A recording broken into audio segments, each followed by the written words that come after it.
J'ai peur pour mes enfants au quotidien. Maintenant, on vit au jour le jour. On espère que le soir même, on sera tous en bonne santé. Alors, Marilyn, vous avez été victime d'un viol en juillet 2010. Oui. Viol perpétré par un ami de la famille. Tout à fait. Cette personne était un ami de la famille qu'on connaissait très très bien, que je considérais comme ma propre famille. Il est venu un jour m'aider à faire des travaux à la maison.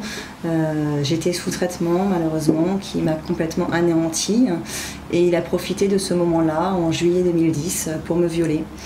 J'ai attendu 1 mois et demi avant de parler, c'était trop dur. Nous avons entamé une procédure. Il y a eu 4 ans et demi de procédure avant d'arriver au procès. Il a été jugé coupable. Il a pris 5 ans avec 2 ans ferme et il est ressorti avant ces 6 mois. Il est ressorti avec un bracelet électronique, tout simplement en revenant habiter à 150 mètres de chez moi. Quand vous êtes aperçu qu'il était au bout de la rue?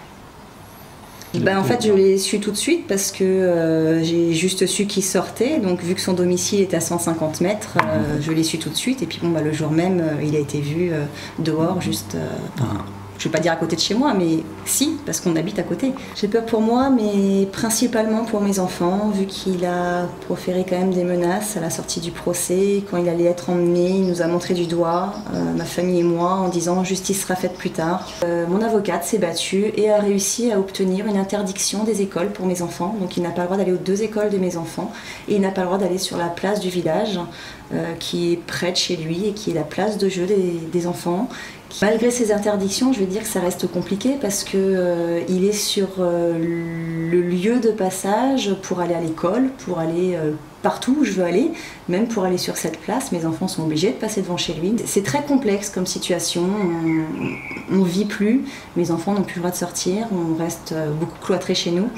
Je le vis un peu comme une double peine, je suis doublement victime parce que moi j'ai pas de bracelet électronique mais je suis obligée de rester chez moi. On nous demande de nous reconstruire, on voit des psychologues, des psychiatres, on se fait aider. Comment on peut se reconstruire dans cette situation-là? Comment c'est possible? Pour moi ça l'est pas. Moi ce que j'attends pour moi c'est espérer qu'il déménage.